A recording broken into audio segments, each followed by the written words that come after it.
Pakistan बामुकाबला Australia test series 2022 दूसरा test match चौथे दिन का खेल ख़त्म हो चुका है।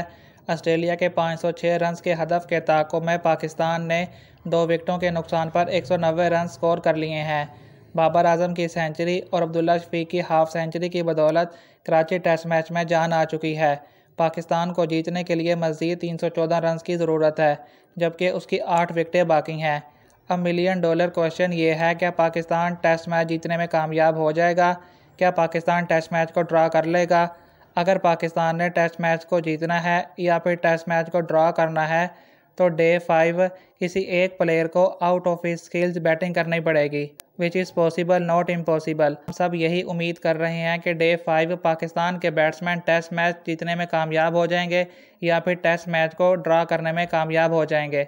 Let's hope for the best.